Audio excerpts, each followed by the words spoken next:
What you are about to hear is a story that will chill you to the bone, a tale of a love so deep it turned to bitter poison. It's a story about a man who had everything, a billion-dollar empire, a name that commanded respect, and a wife who adored him.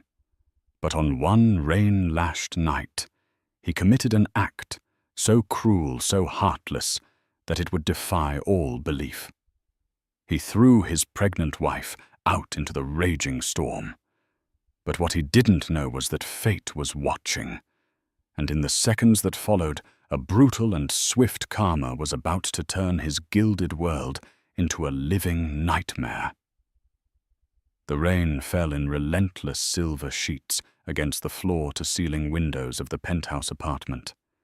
Each drop that splattered against the reinforced glass seemed to mock Isabella, a tiny, insignificant percussion in the grand symphony of her silent suffering. From her vantage point, 30 stories above the glistening, rain-slicked streets of New York City, the world below was a blur of hazy lights and hurried movements. It was a world she was no longer a part of, a world that had become as alien to her as the man standing across the vast, opulent living room. That man was her husband, Julian Croft. To the world, he was a titan of industry, a real estate mogul whose name was whispered in awe in boardrooms and etched in gold on the city's most prestigious buildings. The Croft Tower, a magnificent spiraling edifice of steel and glass that pierced the clouds, was his monument to his own ambition. He was handsome, impeccably dressed in a custom-tailored Tom Ford suit that probably cost more than her parents' car, and possessed a charisma that could charm the most hardened of investors. But to Isabella, in the suffocating intimacy of their gilded cage, he was a stranger, a cold, calculating enigma whose love had become a distant, painful memory.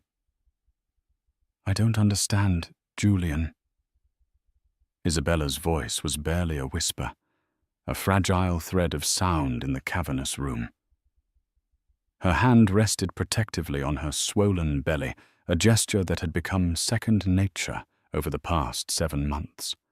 The child within her, a son they had dreamed of, was the last vestige of the love she thought they had shared. "Why are you doing this?"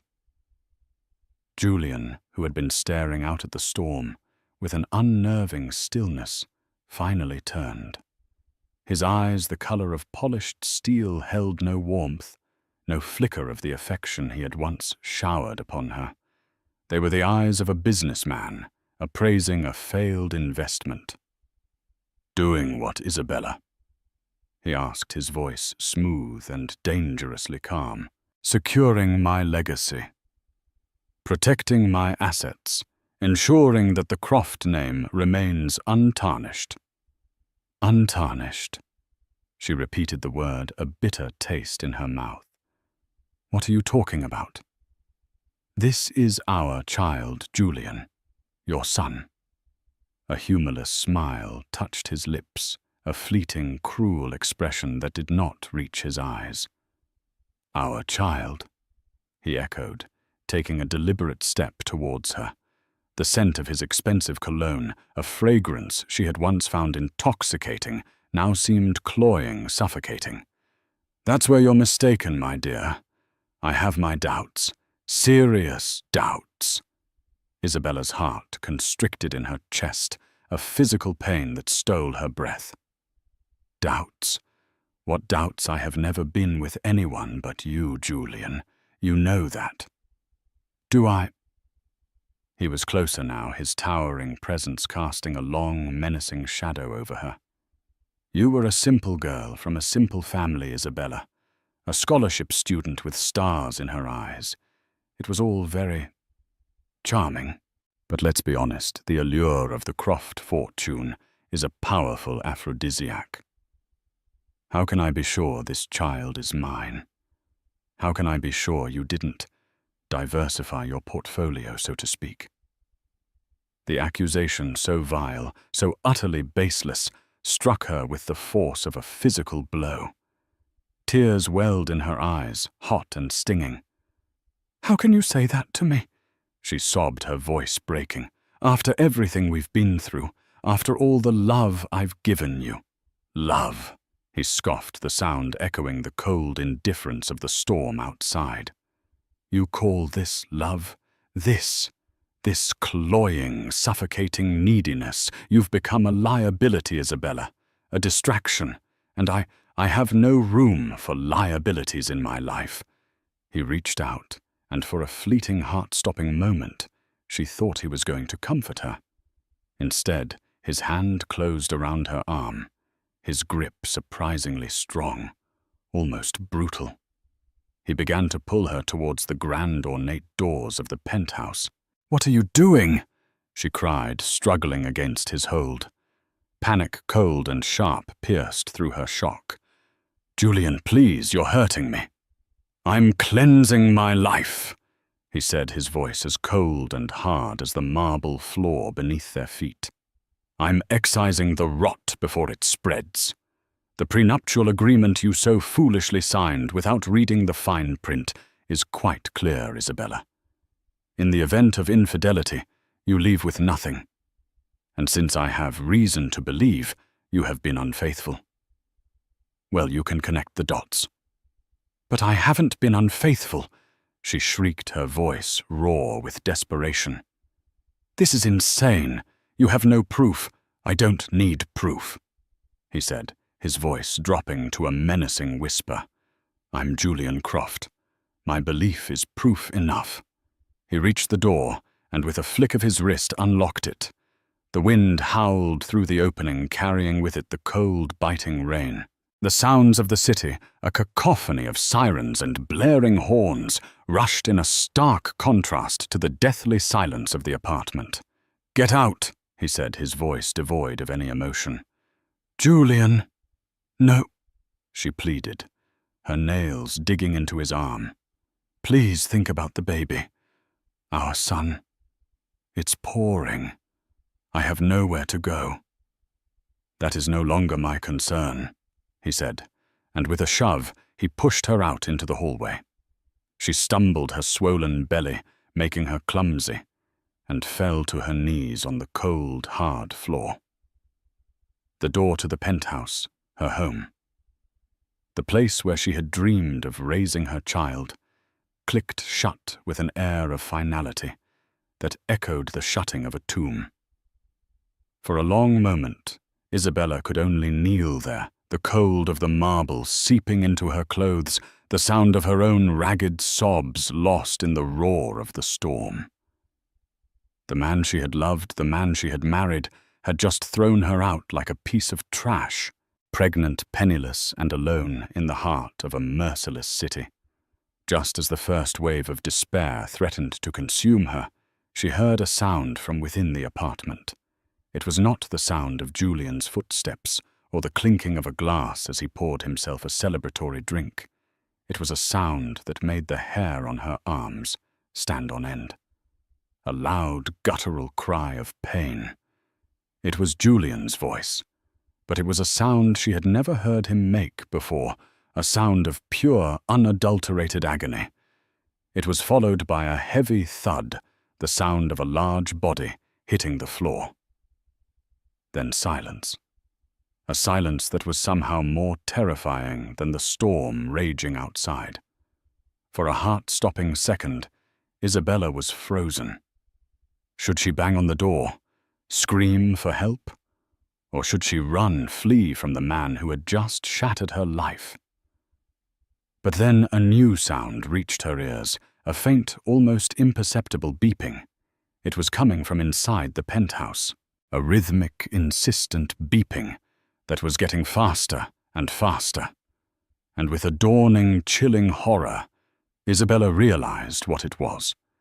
It was the sound of Julian's personal panic alarm, a state-of-the-art device connected directly to his private security team and the emergency services. It was an alarm that Julian, a man who prided himself on his invincibility, would only activate in the most dire of circumstances. Seconds later, the private elevator at the end of the hallway dinged, and the doors slid open to reveal two large, grim-faced men in dark suits, their hands hovering over the holsters on their belts. They were Julian's personal bodyguards, men she had seen 100 times but had never spoken to. They saw her a crumpled, sobbing figure on the floor, and their expressions hardened.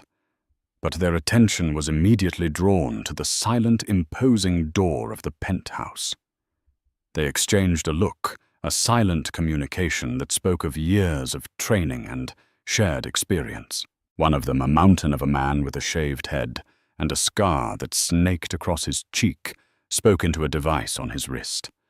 "Mr. Croft is not responding. We have a possible security breach and medical emergency at the penthouse. Advise all units to proceed with caution."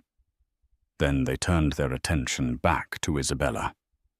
"Ma'am," the man said, his voice a low rumble, "you need to come with us." Isabella. Her mind a whirlwind of confusion and fear, could only stare at them. Her tear-filled eyes wide with a question she could not articulate. What was happening? What had happened to Julian in the seconds after he had thrown her out? As the bodyguards helped her to her feet, her gaze fell upon the golden nameplate on the penthouse door. Croft. The letters seemed to mock her, a symbol of a life that was now a cruel, distant dream. But as she was led away, a single chilling thought cut through her grief and confusion. Julian. The man who believed he was untouchable. The man who had just condemned her to a life of destitution had been struck down. And it had happened just seconds after he had committed his most heartless act. It was a coincidence. It had to be. But as the wail of sirens grew louder, echoing through the concrete canyons of the city, Isabella couldn't shake the feeling that she had just witnessed something more than a mere coincidence. She had witnessed the swift, brutal hand of fate. She had witnessed karma, and it was a karma that was only just beginning to unfold. The emergency room of Lenox Hill Hospital was a chaotic ballet of controlled panic. Doctors and nurses moved with a practiced urgency, their voices a low, steady murmur amidst the beeps and whirs of medical equipment. Isabella sat on a cold plastic chair in a small private waiting room, a courtesy afforded to her, not out of compassion, but because of the name of the man who had been rushed here in a whirlwind of paramedics and security personnel. Julian Croft. A coarse grey blanket was draped around her shoulders, a poor substitute for the warmth of her home, the warmth of the life that had been so cruelly snatched away from her. She was still in the designer dress she had worn for what was supposed to be a quiet dinner at home, a dinner that had devolved into a nightmare. The silk was now damp and wrinkled, a pathetic testament to her fall from grace. The two bodyguards stood sentry outside the door, their stoic presence a constant reminder of the impenetrable wall that had always existed between her and Julian's world. They were his men, loyal to him and the empire he had built. To them she was now an outsider, a potential threat, a loose end to be managed. An hour which felt like an eternity crawled by. Isabella's mind was a maelstrom of conflicting emotions. There was the raw, visceral pain of Julian's betrayal, a wound so deep she feared it would never heal. There was the gnawing anxiety for the future of her unborn child, a future that was now a terrifying blank slate. And then there was a flicker of something else. Something, she was ashamed to admit even to herself, a strange, unsettling sense of vindication. It was a dark, ugly thought, but it was there, a tiny, glowing ember in the ashes of her love. Finally the door opened, and a doctor, a kind-faced woman with weary eyes and a gentle demeanor, stepped in. She introduced herself as Dr. Anya Sharma. "Mrs. Croft." she began, her voice soft. Isabella flinched at the name. It felt like a brand, a mark of ownership that no longer belonged to her. Yes, she stammered. Your husband was brought in with a massive cerebral hemorrhage. Doctor, Sharma said, getting straight to the point. A stroke. It was severe and sudden. Isabella's hand flew to her mouth. A stroke. The word hung in the air, heavy and ominous.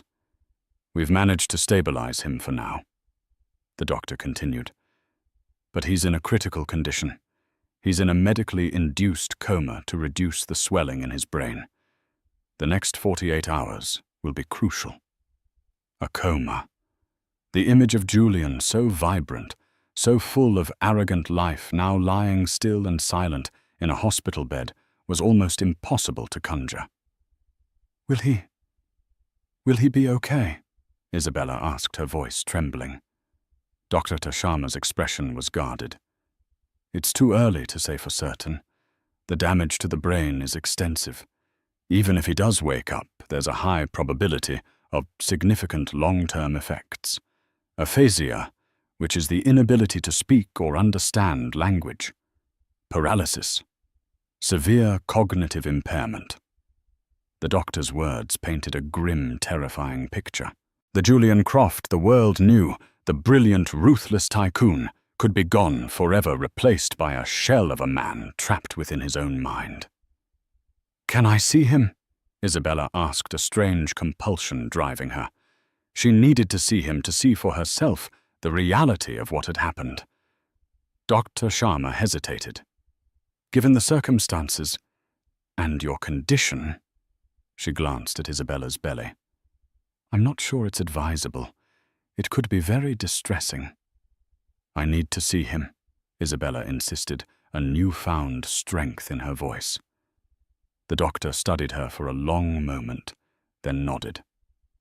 All right, but just for a few minutes. As they walked towards the intensive care unit, the two bodyguards fell into step behind them, their presence a silent, suffocating weight. The ICU was a world of hushed tones and the rhythmic symphony of machines that breathed and pulsed for the people they were keeping alive. Julian was in a private room, a glass-enclosed space filled with an array of monitors and IV drips. And there he was, her husband. The man who had just a few hours ago looked at her with such contempt, such cold indifference. He looked small in the large hospital bed, his powerful frame diminished by the tangle of wires and tubes that connected him to the machines. His face, usually so animated, so full of life and arrogance, was slack and pale. A ventilator breathed for him, the rhythmic hiss of the machine, a stark reminder of his fragility. Isabella stood at the foot of the bed, her hand resting on the cool metal railing. A wave of emotions, so powerful it threatened to overwhelm her, washed over her. There was pity, a deep, aching pity for the man who had been so cruelly struck down in the prime of his life. There was fear, a chilling fear of the unknown, of the future that lay before them both. But as she looked at his still, silent form, another feeling began to surface. A feeling that was both terrifying and liberating. It was a sense of release. The man who had held her captive in a gilded cage, the man who had wielded his power and wealth like a weapon, was now powerless. The man who had tried to silence her, to erase her from his life, was now the one who was silenced. She thought of the irony, the cruel, poetic justice of it all. He had accused her of being a liability, a threat to his legacy. And now, in a single devastating moment, he had become the biggest liability of all. His empire, the thing he had prized above all else, was now vulnerable, exposed. Just then a man in a sharp, expensive suit, his face etched with worry, rushed into the room. He was Marcus Thorne, Julian's lawyer, and closest confidant, a man who was as cold and calculating as Julian himself. He barely glanced at Isabella, his eyes fixed on Julian's still form. "What happened?" he demanded, his voice sharp and accusatory, as if Dr. Sharma were personally responsible for the catastrophe. "A massive stroke," Dr. Sharma replied calmly. Marcus swore under his breath, his carefully constructed composure cracking for a fraction of a second. He ran a hand through his perfectly coiffed hair, his mind already racing, calculating the damage, the implications for the Croft empire. "The board meeting is tomorrow," he muttered to himself. "The Nakatomi deal. This is a disaster." He finally turned his attention to Isabella, his eyes narrowed with suspicion. "What are you still doing here?" he asked, his tone dripping with disdain. "I'm his wife," Isabella said, her voice quiet but firm. Marcus let out a short, humorless laugh. "Not for much longer, from what I understand. Julian told me his intentions. The divorce papers are already drawn up." "He's in a coma," Isabella said, her voice rising. "Have you no decency?" "Decency is a luxury we can't afford right now," Marcus retorted, his voice low and menacing. "What we need is damage control, and you, my dear, are a complication we don't need." He took a step closer, his voice dropping to a conspiratorial whisper. "Let me give you a piece of friendly advice. You have no claim to the Croft fortune. The prenup is ironclad. Take whatever settlement Julian was offering you and disappear. Quietly. It will be better for everyone, especially for you and your child." The thinly veiled threat hung in the air between them, as cold and sharp as a shard of glass. He was trying to intimidate her, to scare her into submission, just as Julian had. But something inside Isabella had shifted. The fear that had paralyzed her just a few hours ago was being replaced by a slow, burning anger, a righteous fury that she had suppressed for far too long. She looked from Marcus's smug, arrogant face to the still, silent form of her husband in the bed. They had underestimated her. They had mistaken her kindness for weakness, her love for naivety. They had thought they could discard her like a broken toy. They were wrong. "I'm not going anywhere," she said, her voice clear and strong, resonating with a newfound power that surprised even herself. "I am Julian Croft's wife, and this," she said, her hand once again resting on her swollen belly, "is his son, his heir." Marcus's eyes widened in disbelief, then narrowed into slits of pure fury. "You have no idea what you're up against," he hissed. "No," Isabella replied, a strange, calm smile touching her lips. "I think for the first time I do." As she turned to leave the room, she cast one last look at Julian. The man who had thrown her out into the rain, the man who had tried to strip her of everything, was now at her mercy. And in the cold, sterile environment of the ICU, amidst the beeping and whirring of the machines that kept him alive, a new battle was just beginning.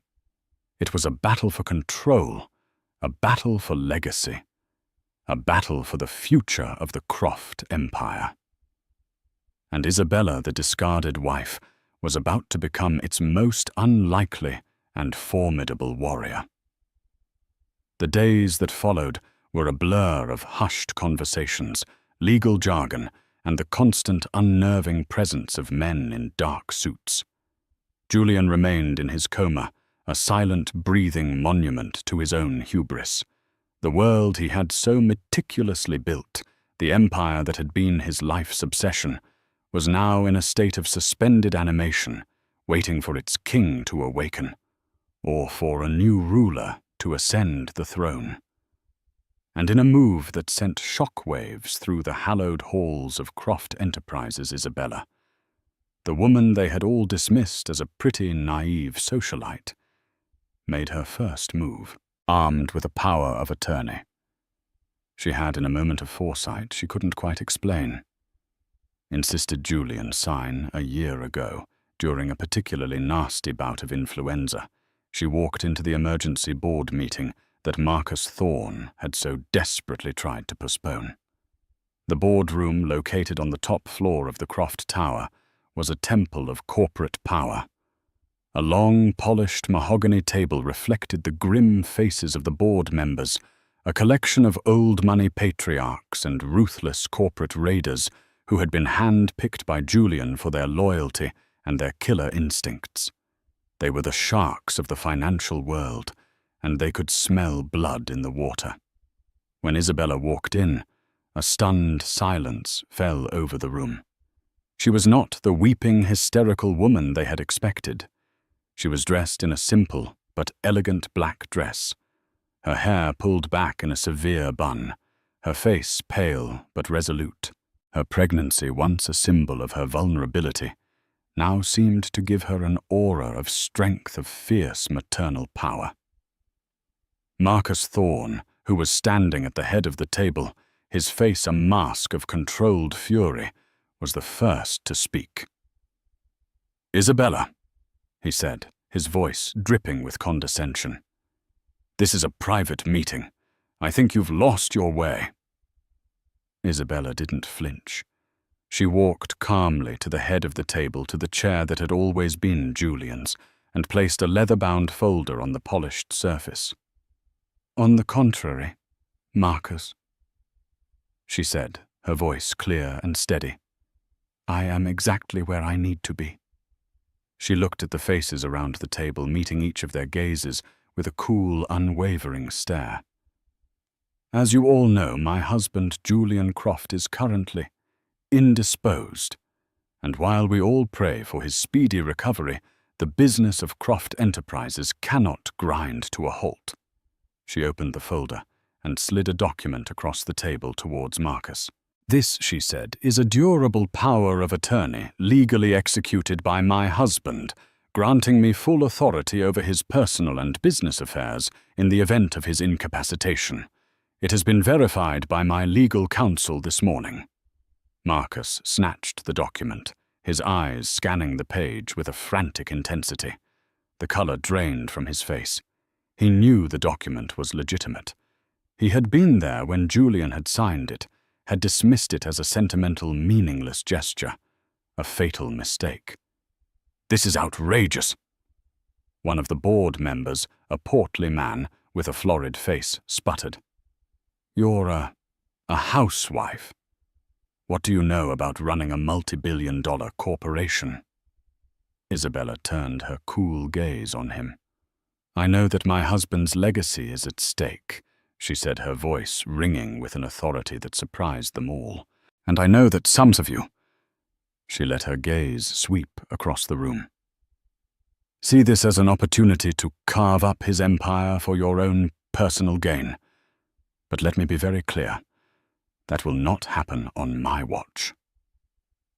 In the weeks that followed, Isabella proved that she was no mere figurehead. She threw herself into the world of high finance, with a ferocity and an intelligence that no one, least of all Marcus Thorne, had anticipated. She spent her days in the office poring over financial reports, meeting with department heads, and grilling Julian's top executives about every aspect of the business. She spent her nights in her lonely penthouse, the ghost of Julian's betrayal, a constant companion studying business strategies, devouring books on corporate law, and preparing for the battles she knew were to come. She discovered that she had a natural aptitude for the cutthroat world of business, a talent she had never known she possessed. She was a quick study, with a sharp, analytical mind, and an uncanny ability to read people, to see through their bluffs and their sycophantic smiles to the greed and ambition that lay beneath. She also discovered the rot at the heart of Julian's empire. The untarnished legacy he had been so desperate to protect was in reality a house of cards built on a foundation of shady deals, creative accounting, and ruthless tactics that bordered on the illegal. The much-lauded Nakatomi deal, the one Marcus had been so worried about, was a particularly toxic asset, a real estate venture that was hemorrhaging money and was on the verge of collapse. Isabella, against the vociferous objections of Marcus and the other board members, made a bold and audacious decision. She decided to cut their losses and pull out of the Nakatomi deal, a move that would cost the company millions in the short term, but would, she argued, save it from financial ruin in the long run. It was a gamble, a high-stakes poker game, with the future of the company on the line. And it was a move that earned her the grudging respect of some of the more seasoned executives who had long harbored their own doubts about the deal, but had been too afraid to challenge Julian. But her biggest challenge, the one that tested her resolve to its very limits, came from an unexpected quarter. A letter arrived at the penthouse, a simple handwritten letter on cheap lined paper. It was from a woman named Maria Sanchez, a name that meant nothing to Isabella. The letter was a plea for help. Maria's son, a young construction worker named David, had been severely injured in an accident at one of Julian's construction sites. The company had denied all liability, claiming that David had been negligent and had offered the family a paltry, insulting settlement that barely covered his initial medical bills. Isabella, moved by the mother's desperate plea, began to investigate. She discovered a cover-up, a deliberate attempt by the company to hide the fact that the accident had been caused by faulty equipment and a blatant disregard for safety protocols.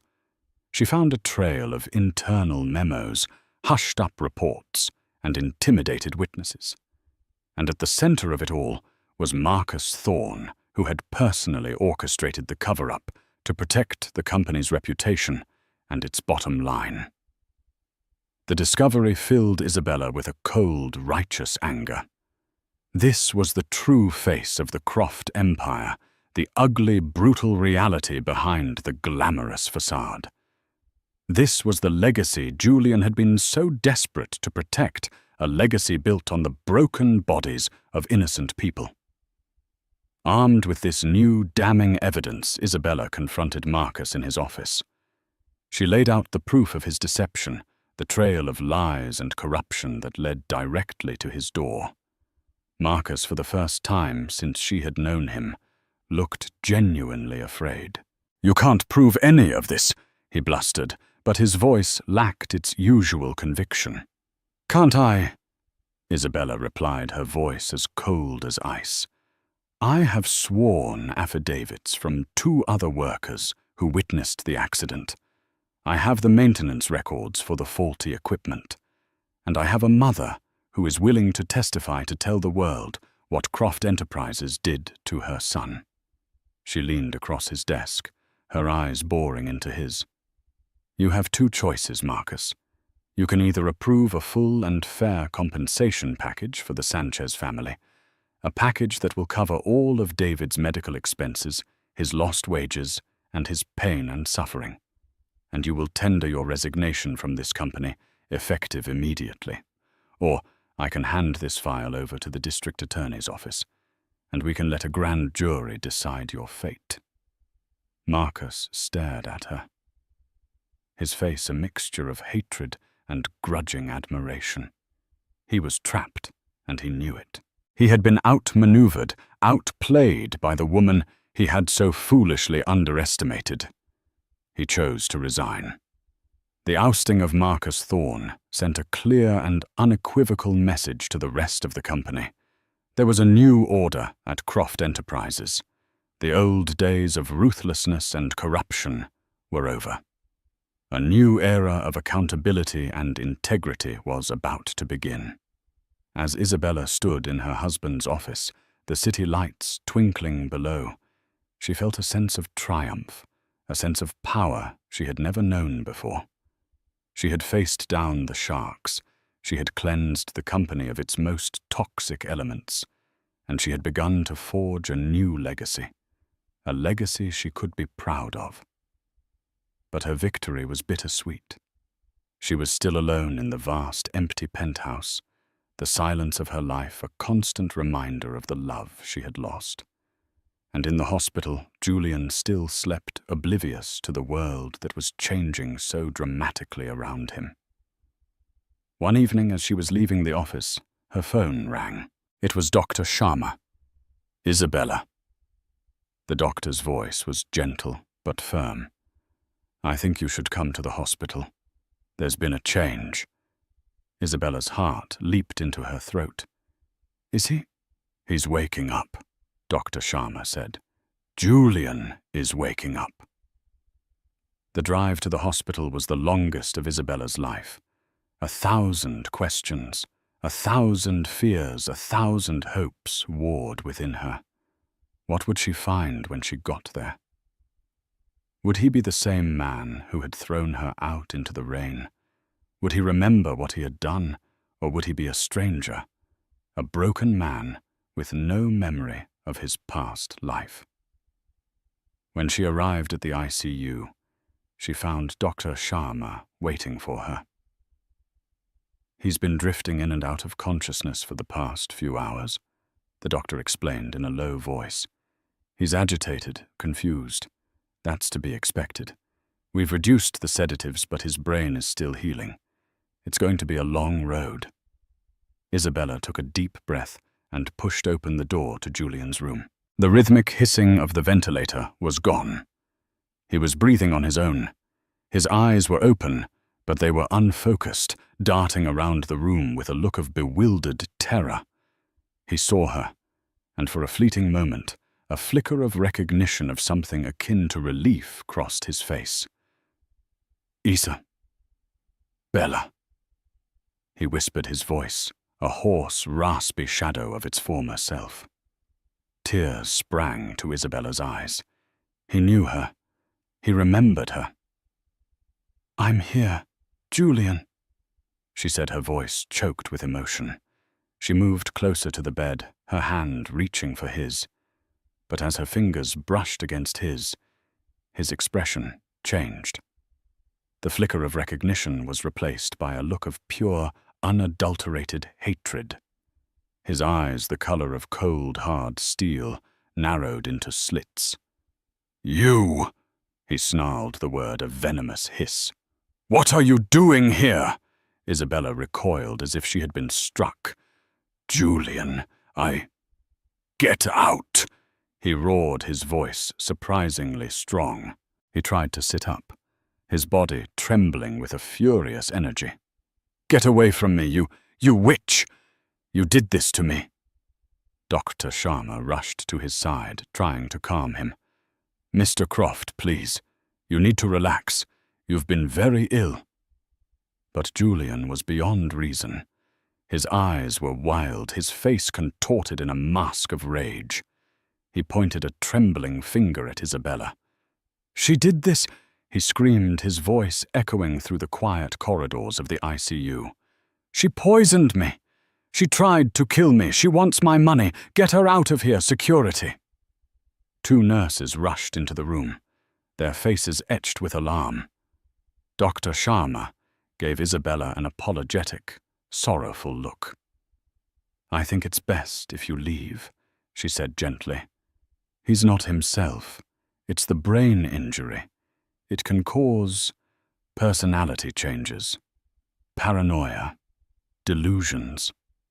Isabella stumbled out of the room, her heart a leaden weight in her chest.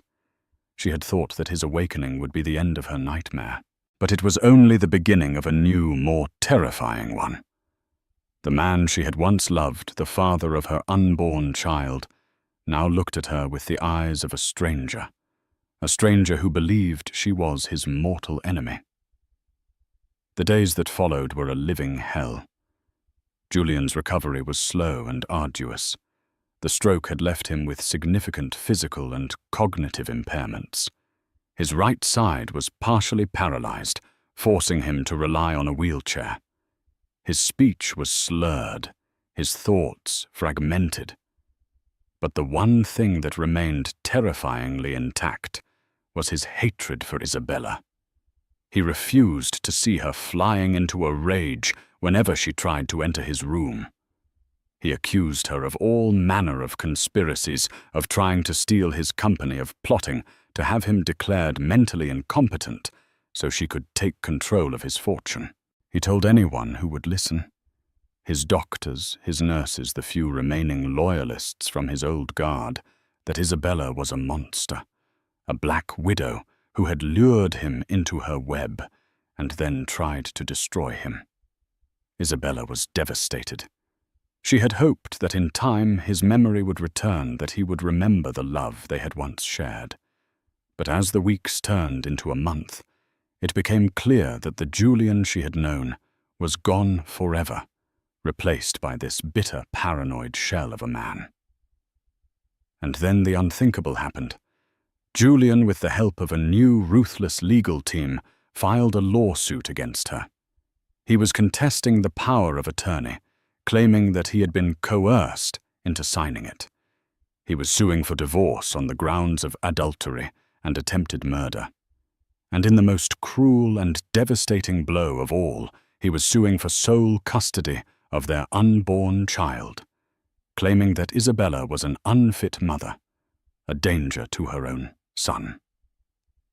The news hit Isabella like a physical blow. She had fought so hard to protect his legacy, to save his company, to create a better future for their child.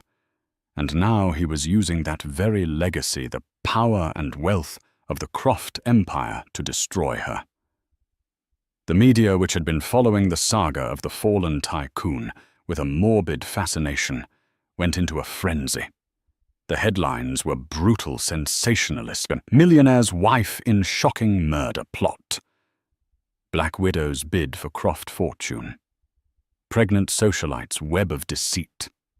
Isabella became a pariah, a villain in a story that was being written by Julian's high-priced public relations team. She was hounded by paparazzi, her every move scrutinized, her character assassinated in the court of public opinion. The world, it seemed, was eager to believe the worst of her, to see her as a gold-digging shrew who had gotten her just deserts. She felt herself begin to crumble under the weight of it all. The stress was taking its toll on her pregnancy. She had trouble sleeping, her nights filled with nightmares. She lost her appetite, her once healthy glow replaced by a pale, gaunt look. She was alone, completely and utterly alone, in a war she could not possibly win. Julian had the money, the power, the influence. She had nothing but the truth, and the truth she was beginning to realize was a fragile and easily shattered thing. One evening, as she sat in the darkened penthouse, the city lights a mocking reminder of the world that had turned against her, she fell into a deep, despairing sleep. And in that sleep, she had a dream. She dreamed of a small, sun-drenched cottage by the sea, with a garden full of blooming flowers and the sound of waves crashing on the shore. She dreamed of a life of peace and simplicity, a life far away from the gilded cage of New York City and the poison of the Croft name. And in that dream, she was holding her son, a beautiful, healthy baby, with his father's eyes, but her smile. When she woke up, the first rays of dawn were streaming through the windows, and for the first time in a long time, she felt a sense of clarity, a sense of peace. She knew what she had to do. She couldn't fight Julian. She couldn't win a war against a man who was determined to destroy her. But she could save her son. She could give him the life he deserved, a life free from the toxic legacy of his father. She got up and began to pack a small bag. Her hands moved with a newfound purpose, a quiet determination. She took only a few essential items, some clothes, the small amount of cash she had on her, and a faded photograph of her parents. As she was about to leave, her eyes fell on a small velvet box on her nightstand. It was the first gift Julian had ever given her, a simple, elegant pearl necklace. She had cherished it, had seen it as a symbol of his love. With a heavy heart, she opened the box. The pearls gleamed in the morning light, a beautiful, perfect lie. She closed the box and left it on the nightstand. She would take nothing from this life, nothing that belonged to Julian Croft. She walked out of the penthouse, leaving behind the luxury, the power, the pain. She took the service elevator down to the ground floor, a ghost slipping away in the pre-dawn quiet. As she stepped out onto the street, the city was just beginning to stir. The air was cool and crisp, a welcome relief from the stale, suffocating atmosphere of the penthouse. She didn't know where she was going. She had no plan, no destination. But as she walked away from the Croft Tower, its magnificent, spiraling form, a monument to a life she was leaving behind, she felt a sense of freedom, a sense of hope. She had lost everything: her husband, her home, her reputation. But she still had the most important thing of all. She had her son, and she had herself. And for the first time in a long time, that felt like enough. She was no longer Mrs. Julian Croft, the discarded wife, the Black Widow. She was Isabella, a mother, a survivor, and her story, she knew, was far from over. 6 years. 6 years is a lifetime. It's long enough for a wound to scar over, for a memory to soften at the edges, for a new life to take root and blossom in the ashes of the old. In a small, sun-drenched town on the coast of California, a world away from the concrete canyons and the cutthroat ambition of New York City, Isabella had built that new life. She was no longer Isabella Croft, the tragic, vilified figure from the tabloid headlines. She was just Bella, the owner of a small but thriving bookstore called The Next Chapter. A haven of peace and stories nestled in the heart of the town. Her son Leo was the center of her universe. He was a bright, happy 6-year-old boy, with his father's startlingly blue eyes and her warm, infectious smile. He knew nothing of the Croft Empire, of the bitter, ugly war that had preceded his birth. His world was one of sunshine, scraped knees, and the endless magical stories that his mother read to him every night. Isabella had worked hard to create this life for them. She had started with nothing, just a few $100 and the fierce, unyielding love of a mother. She had worked odd jobs, saved every penny, and poured her heart and soul into her small bookstore. It wasn't a life of luxury, but it was a life of peace, of contentment, of a hard-won, deeply cherished freedom. She rarely thought of Julian.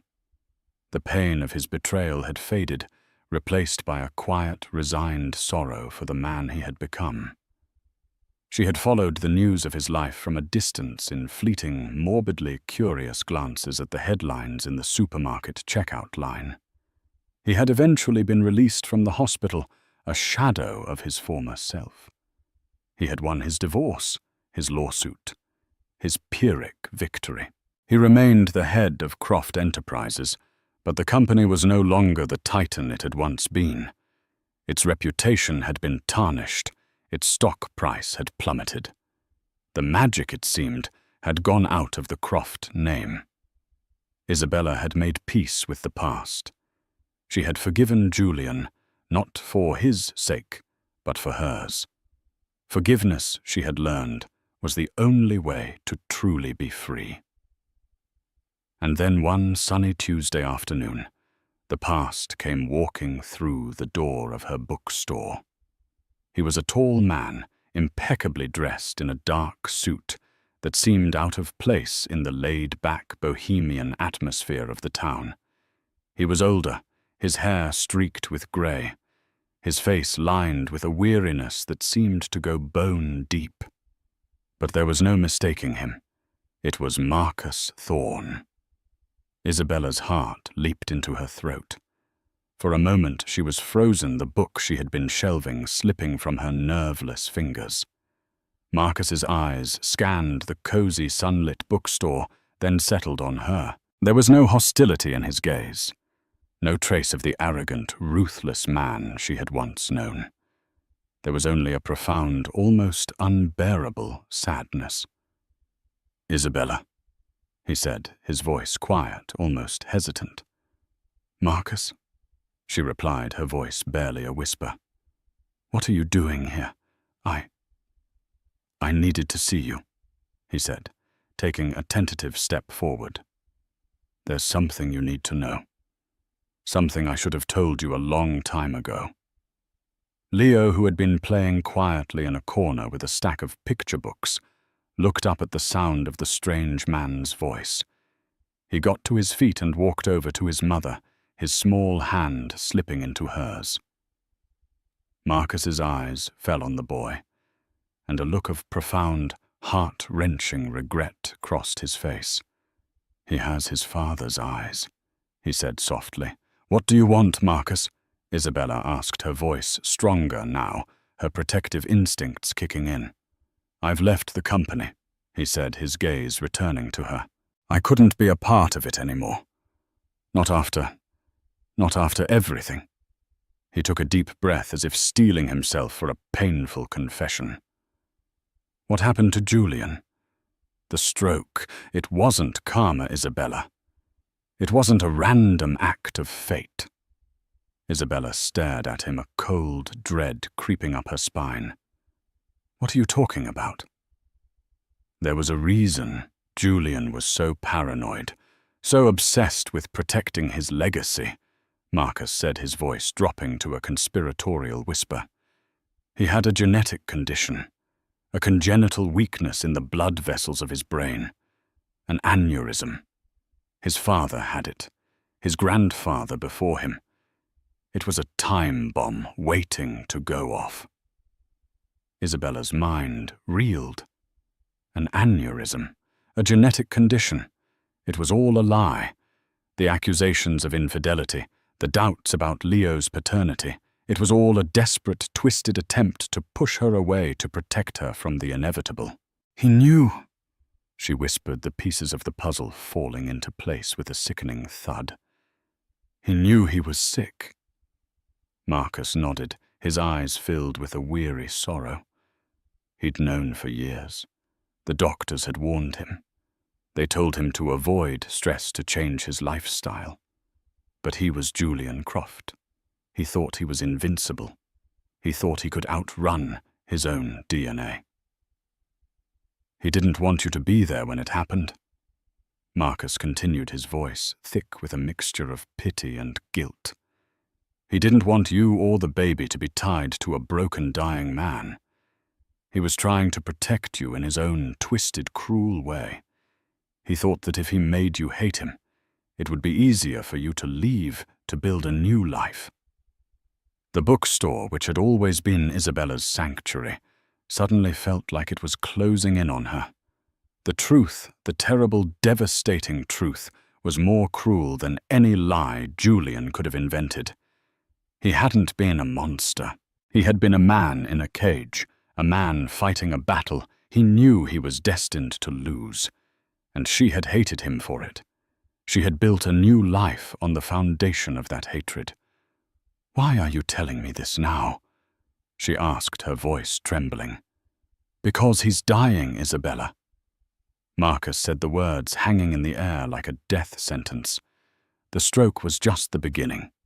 There have been others, smaller ones. The doctors say he doesn't have much time. A few months, maybe. And he's alone. He's pushed everyone away. He's sitting in that big, empty penthouse, a king in a kingdom of ghosts. He reached into his jacket pocket and pulled out a thick envelope. "He's changed his will," he said, placing the envelope on the counter. "He's leaving everything to you, and to his son." Isabella stared at the envelope as if it were a venomous snake. "I don't want his money," she said, her voice choked with a fresh wave of grief. "It's not about the money, Isabella," Marcus said gently. "It's about Leo. It's about his future. It's about giving him the legacy that Julian, in his own misguided way, was trying to protect." He looked at Leo, who was staring at him with a child's open, unnerving curiosity. "He's a good boy, Isabella," he said, his voice cracking. "He deserves to know his father. And his father. His father deserves to die in peace knowing that his son is taken care of." With that, Marcus turned and walked out of the bookstore, leaving Isabella alone with the ghost of her past and the heavy, burdensome weight of the future.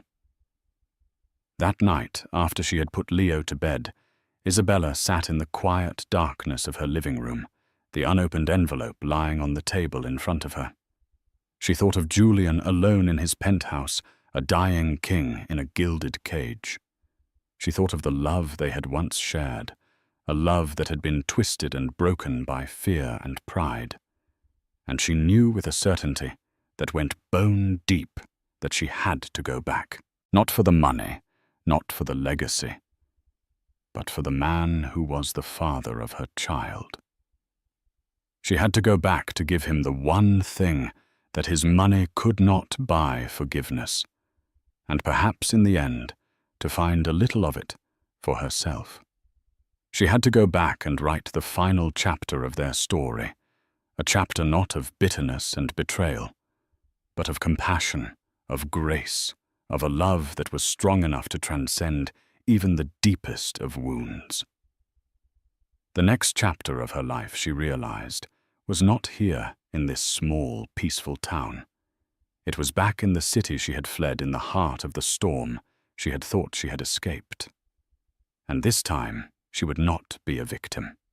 She would be a survivor, a queen returning to a fallen kingdom, not to reclaim a throne, but to heal a broken king.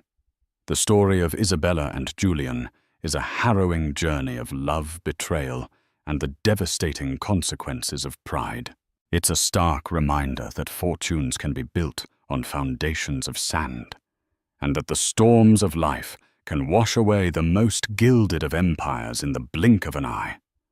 But it's also a story of incredible resilience, of a woman who, stripped of everything, found a strength she never knew she possessed. It's a testament to the enduring power of a mother's love and the quiet, unshakable grace of forgiveness. What would you have done in Isabella's place? Would you have walked away forever? Or would you have returned to face the man who shattered your world? Let us know your thoughts in the comments below. If this story touched your heart, if it made you think, if it kept you on the edge of your seat, please give this video a thumbs up, share it with your friends, and don't forget to subscribe to our channel for more unforgettable stories. Your support helps us to keep bringing you content that matters. Thank you for listening.